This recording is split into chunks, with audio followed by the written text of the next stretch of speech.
Medical Malpractice Module 4. The Medical Malpractice Lawsuit and the Role of Insurance. Initial considerations. Most civil actions require significant pretrial preparation. This is all the more true when it comes to lawsuits for medical malpractice, as they tend to involve fact-specific questions of medical practice and complex issues of causation, as well as a highly significant role for expert witnesses. The potential plaintiff must take several steps in preparation for a medical malpractice lawsuit.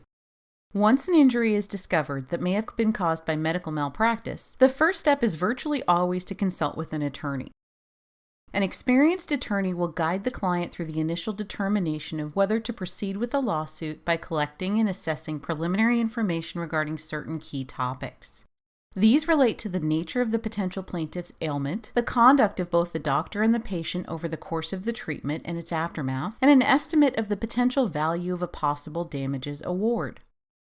At the outset, the plaintiff must work with counsel to establish a complete timeline of the doctor-patient relationship and interview witnesses who can provide further information or testify to any aspect of the injury or treatment. In this initial stage, plaintiff should compile a list of medical costs incurred over the course of treatment and the recuperation process.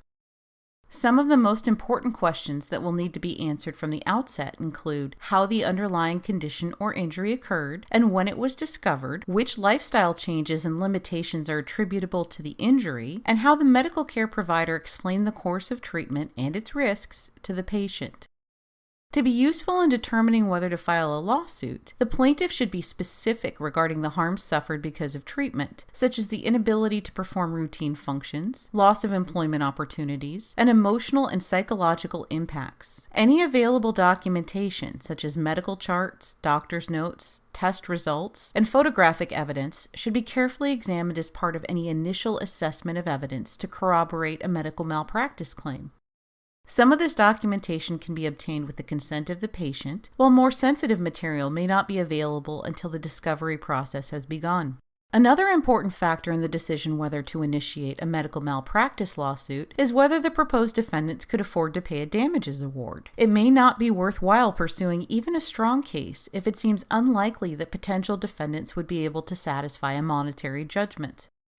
However, keep in mind that an ability to pay analysis should not be restricted to the person who committed the malpractice. Due to the principle of respondeat superior, hospitals, clinics, or physicians who employ as staff can be held liable for the conduct of employees acting under their guidance in the course of their employment.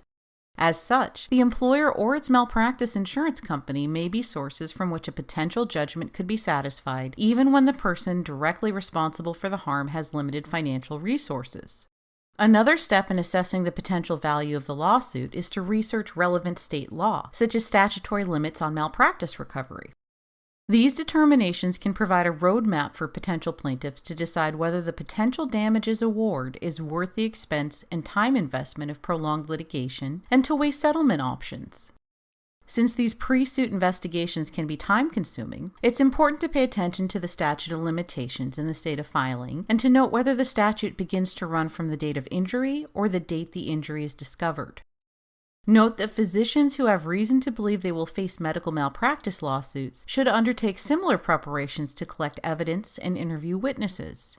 Depending on the circumstances and the physician's resources, a doctor who's concerned over the outcome of a medical intervention may consult with an attorney, a representative of his insurance company, or a risk management specialist from the healthcare facility with which the doctor is associated. As with the patient, these steps will help the physician determine the extent of his potential liability and decide whether to engage his former patient for settlement discussions, aggressively prepare for trial, or ignore a pending suit as unlikely to materialize. Commencing the lawsuit. Should the injured party decide to commence a malpractice action, the process is like that for other civil actions. The plaintiff files a complaint along with filing fees at the appropriate court and serves notice to the defendants. The case then proceeds with pretrial motions and a period of civil discovery. However, unlike most civil actions, those seeking to bring medical malpractice suits often face additional legal hurdles. Due to a perceived increase in frivolous malpractice lawsuits, many states have enacted statutes which require a potential plaintiff to demonstrate that her case has some degree of strength prior to commencing an action against a medical service provider. In many states, this takes the form of a requirement to file an affidavit of merit along with the complaint or within a specific period of time after initiating the lawsuit. The requirements, including the precise content and the deadlines for filing the affidavit, differ by jurisdiction. Generally, however, these affidavits consist of a sworn and notarized statement by an expert with substantial experience in the same field of practice as the defendant that she has personally reviewed the plaintiff's case and believes that the action against the defendant has merit. The expert must express the opinion that there exists a reasonable probability that the care, skill, or knowledge exercised or exhibited in the treatment that is the subject of the complaint fell outside acceptable professional or occupational standards or treatment practices. The affidavit is not evidence in the case, and the expert who signs it need not testify at trial.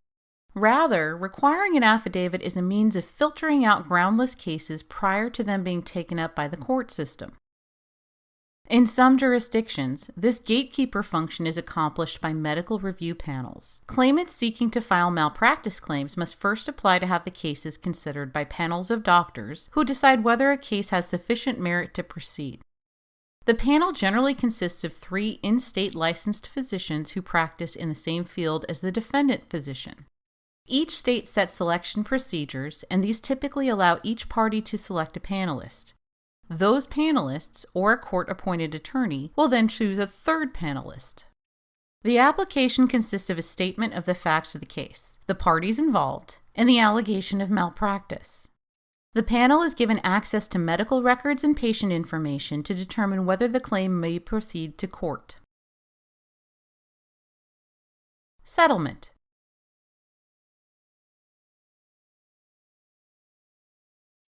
Most medical malpractice suits never go to trial. If the plaintiff succeeds in overcoming the barriers in bringing a malpractice suit, and it becomes apparent through the discovery process that there is credible evidence of wrongdoing which might sway a jury, it is often in the defendant's interest to seek a settlement.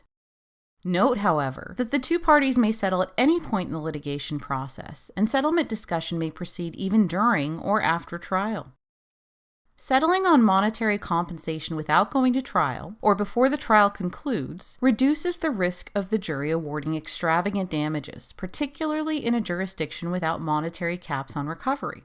Settling also eliminates substantial attorney's fees, expenses associated with finding and compensating expert witnesses, and other trial-related costs. Finally, in most cases, it is the physician's insurance company who will pay any damages award. As long as the settlement is kept within the limits of the physician's liability insurance, the defendant does not pay out of his own pocket. So physicians concerned about a potential damages award that is more than his insurance limit has an incentive to settle. Whether the physician or the insurance company has the final say on agreeing to a settlement may depend on the terms of the insurance policy. On the other hand, doctors are often reluctant to settle because of the damage to his reputation that could result from paying monetary compensation to a plaintiff alleging negligence. Pursuing a decision on the merits in a trial can vindicate the doctor's professionalism if the jury finds no wrongdoing. Refusing to settle may also deter future malpractice actions by signaling that a potential plaintiff would have to assume all the expenses of a full trial, and any recovery would require persuading a jury that the defendant's actions meet all the elements of negligence.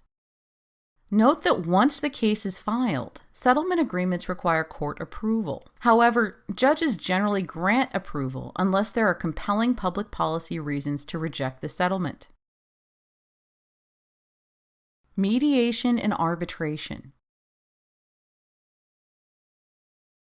Since out-of-court settlements obviate the need for a trial, they lessen the burden on the court system, and therefore, the state has an interest in promoting settlements. As such, in some states the law imposes a mandatory mediation session, which must be attended by the parties to attempt to reach an agreement.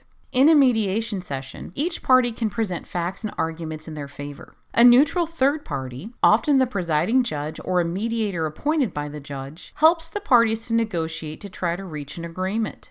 While the state may require the litigants to participate in a mediation session, it is still up to the parties to decide whether to settle and to determine the terms of any settlement. By contrast, another alternative means of resolving the dispute without a trial is arbitration, which involves a hearing before an arbitrator or a panel of arbitrators. Arbitrators issue decisions that are legally binding on the parties. Arbitration hearings generally proceed in the same format as a trial, with opening statements by the parties, testimony of witnesses, and closing arguments. However, they are subject to less formal procedural rules and less restrictive rules of evidence, so the process is generally an expedited one. An agreement to submit a case to an arbitrator requires the consent of both parties. Arbitration in the medical malpractice context often arises from pre-treatment agreements between physicians and patients, which include arbitration clauses. By consenting to the agreement, the parties agree that any disputes arising from the treatment will be submitted to binding arbitration. Arbitration clauses also stipulate that the parties give up their rights to seek legal redress in a court of law and a jury trial. Due to the often unequal positions of power between physicians and patients, some courts are reluctant to enforce arbitration clauses. In one case, a court refused to require a patient to submit to arbitration rather than a trial on the basis that the patient did not knowingly and voluntarily waive her right to a jury trial. To protect the rights of the patient, some states have enacted legislation which conditions the recognition of binding arbitration on specific safeguards, such as that the arbitration clause must be highlighted, that the clause must be optional for the patient, and that it must be revocable within a specified period after the signing. The role of insurance. Insurance companies play a central role in almost all medical malpractice lawsuits. Physicians obtain insurance coverage to be indemnified in case of adverse judgment or settlement in a malpractice action. If the claims made against the insured doctor are covered under the terms of the policy, the insurance company is responsible to satisfy the amount of the judgment or settlement up to the policy limit. In addition, the insurance company has the duty to defend the physician through legal representation over the course of a malpractice action. When a physician or another healthcare provider becomes aware of a potential claim for medical malpractice, he must notify the insurance company immediately. At that point, the insurance company will begin its own investigation of the events surrounding the claim and appoint an attorney to represent the physician if the plaintiff commences the lawsuit. While the insurance company serves as an advocate for the physician and the physician usually is required by the policy to cooperate with the insurance company representatives, conflicts of interest may arise between the two parties. First, a dispute may arise regarding the applicability of the policy to the case at hand. Insurance companies can deny coverage if they deem an injury or harm at the root of the malpractice claim to have been caused by something other than medical treatment. In one case, an obstetrician sued his medical malpractice insurance carrier when it refused to pay out a successful damages claim against him for mistreating one of his patients. The insurance company claimed that since the damages award stemmed from the doctor's inappropriate sexual contact with the patient, incident to a physical examination, the injury involved was not caused by a medical incident in the course of furnishing medical services. As such, the insurance company argued that the physician's conduct was not covered by his policy. Situations may also arise where there is a conflict between the interests of the physician and that of the insurance company regarding how to resolve a lawsuit. Since the insurance company is responsible to pay out any award or settlement, it is up to the representatives of the insurance company to direct the course of the physician's defense. This decision-making role includes the authority to decide whether to settle a case or to continue with the trial to a judgment on the merits. However, insurance companies may offer policy options which include consent to settle clauses. Under these policies, the insurance company must seek the approval of the defendant physician to settle with the plaintiff. Note that the consent to settle clause does not give the defendant the right to demand a settlement, but rather the right to veto the decision of the insurance carrier to come to a settlement. Even without a consent to settle clause, insurance companies owe a duty of good faith to act in the interests of the insured parties when making decisions regarding settlements. For example, a conflict may arise when it is likely that an adverse judgment against the doctor will be more than his policy coverage. In such circumstances, it may be beneficial to the doctor to settle for the policy limit, but in the insurance company's interest to continue the case to verdict, as settling for the policy limit gains the insurance company nothing but helps the physician avoid the risk of having to pay the judgment amount that's more than the policy limit. Under similar circumstances, a California court has found that a company breached its duty of good faith when it decided not to settle, despite having strong grounds for believing that the defendant would lose the case and face an excessively high damages award. As conflicts between doctor and insurance company are common, it is advisable for a doctor facing a malpractice suit to retain personal counsel to work with the insurance company's representative to ensure that his or her own interests are upheld. In our final module, we'll look at various aspects of liability for medical malpractice and look at malpractice reforms that have placed limits on malpractice liability and judgments.